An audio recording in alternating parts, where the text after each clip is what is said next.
Alhamdulillah, Alhamdulillah. Wie heißt du mit Vornamen?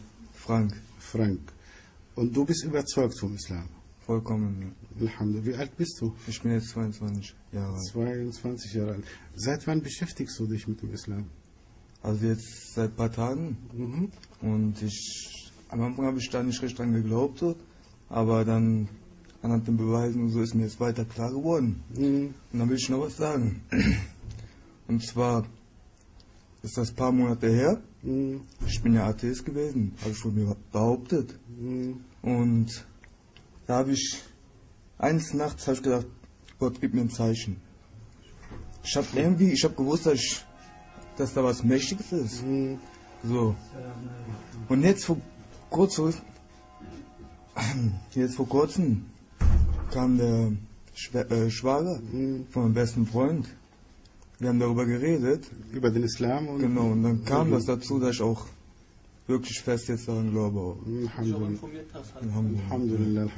Und wie alt bist du? Ich bin 25, 25. Heißt Nico und komme aus Leverkusen und habe vor 2 Jahren ungefähr auch schon mal versucht, den Islam zu praktizieren bzw. zu lernen. Und natürlich aber dann durch anderen Menschen Nichtgläubigen bin ich total wieder weggekommen von dem Gedanken, habe wieder auch angefangen mit Alkohol und etc. Und jetzt vor ein paar Tagen ist auch wie bei ihm mein Schwager vorbeigekommen, haben wir darüber geredet. Also ich sage jetzt nicht, er hat mir das gesagt, ich soll das machen, aber das hat mir wieder einen Grund gegeben, an was zu glauben, weil es mir immer dreckig geht, auf gut Deutsch gesagt, sage ich. Also bei mir geht's so, ich gehe arbeiten, 5 Monate geht's runter, ich gehe arbeiten, 5 Monate geht's runter. Und damals, wo ich den Islam versucht habe, mich zu informieren, ging alles super. Ich habe Lehrgang gemacht, alles.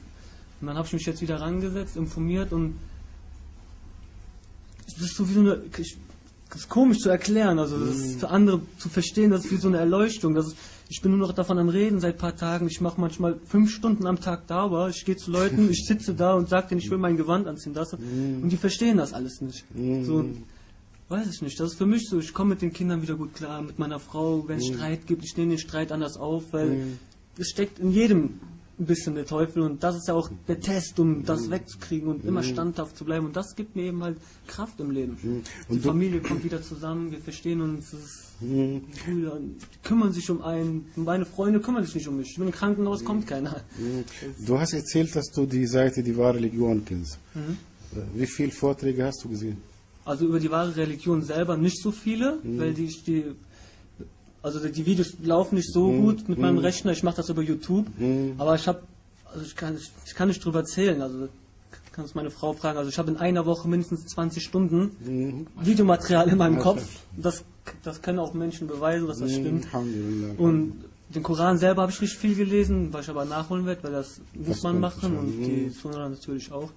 Aber das hat mir vollkommen gereicht, die 20, 25 Stunden Videomaterial, allein nur die wissenschaftlichen Beweise, das würde mir schon reichen. Auch wenn da ein Fehler im Koran drin wäre, dann ist das mit Absicht.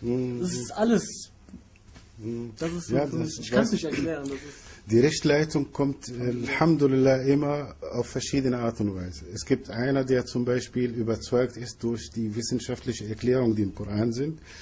Einer öffnet den Koran, liest Bismillahirrahmanirrahim im Namen Allahs des Alabamas des Barmherzigen und dann Allah öffnet sein Herz für die Wahrheit. Aber das ist die einzige Wahrheit, die es existiert. Und ich schwöre bei Allah, dass Islam die einzig wahre Religion des allmächtigen Gottes ist. Das ist die Religion von Jesus, von Moses, von Abraham, von allen 124.000 Propheten, die je gelebt haben.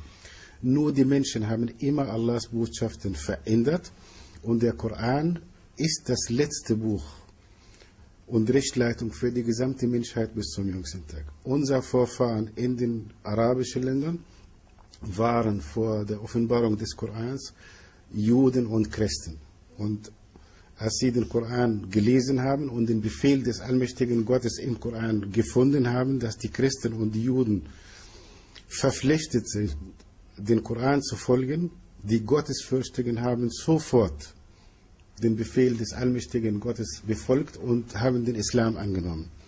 Die Menschen, die hier nach Europa gekommen sind und ein Imperium aufgebaut haben, das sind Menschen, die die Steuergelder ausnutzen. Nicht mehr und nicht weniger. Und das ist die Wahrheit. Und das sind die Menschen, die den Islam bekämpfen, damit keiner auf die Idee kommt, den Islam anzunehmen. Ja? Das ist die einzige Wahrheit und das ist die Wahrheit, die viele Leute nicht kennen. Aber Alhamdulillah, wir fangen jetzt mit dem Glaubensbekenntnis an. Das Glaubensbekenntnis besagt, dass ihr zu dritt bezeugt, dass keiner verdient hat, angebetet zu werden, außer dem allmächtigen Gott Allah und dass Muhammad sein Diener und Gesandter ist. Was bedeutet das?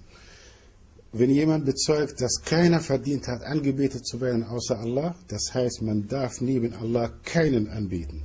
Keiner ist würdig, angebetet zu werden. Nur den allmächtigen Gott. Weder Jesus, noch Muhammad, noch ein Baum, noch irgendetwas. Noch das Geld, noch eine Regierung. Nur Allah hat es verdient, unser Schöpfer, angebetet zu werden, verehrt zu werden. Wenn du Hilfe brauchst, bitte Allah direkt um Hilfe. Allah sagt im Koran sinngemäß, ich bin näher zu euch als euer Halsschlag an. Guck mal, die Ehre. Und der Pfarrer sagt dir, geh, komm zu mir, damit ich vermittle. Ja? Wenn du bezeugst, dass Muhammad sein Diener und Gesandter ist, bedeutet, dass du Allah so dienst, dein Schöpfer so dienst, wie dieser Prophet dir das gezeigt hat. Denn Allah hat uns nicht ohne Führung gelassen.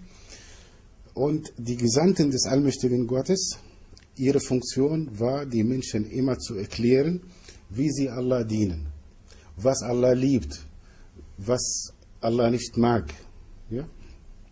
Und das ist deren Aufgabe. Und wir müssen Allah so dienen, wie die Propheten des allmächtigen Gottes Allah gedient haben. Ja? Jetzt machen wir das auf Arabisch zusammen. Und das muss jetzt vom Herzen kommen. Und das ist die Rettung vor der ewigen Verdammung in der Hölle. Jeder, der das ausspricht aus Überzeugung, er hat den Schlüssel des Paradieses in der Hand.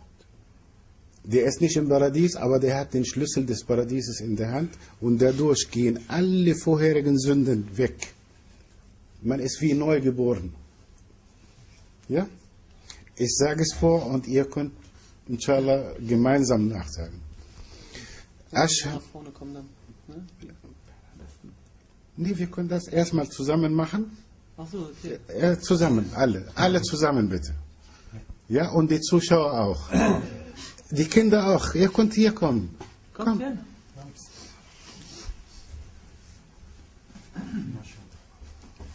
Komm. Komm näher hier zu uns, komm. Sind das eure Kinder? MashaAllah. Okay. Dann machen wir alle zusammen. Ja? Ja. Ashhadu an la ilaha illallah wa ashhadu anna Muhammadan Rasul Allah. Alhamdulillah. Alhamdulillah. Jetzt seid ihr offiziell Muslimen geworden. Jetzt seid ihr Gott ergebene Menschen geworden. Jetzt seid ihr frei geworden. Ihr wart vor 5 Minuten Sklaven. Und Allah hat euch befreit. Alhamdulillah. Alhamdulillah, das ist Ich krieg Gänsehaut am ganzen Körper. Alhamdulillah. Alhamdulillah.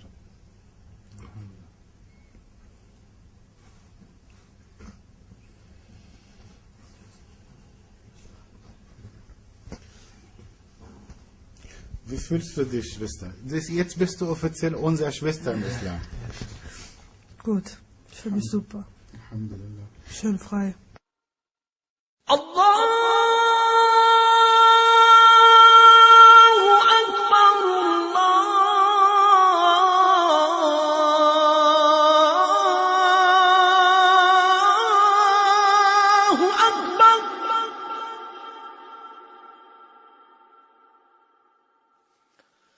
أشهد أن لا إله إلا الله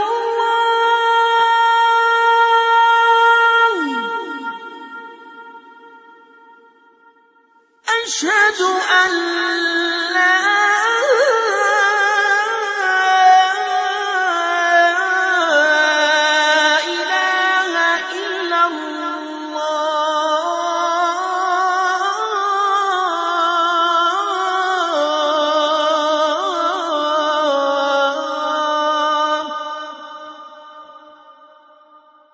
أشهد أن محمد رسول الله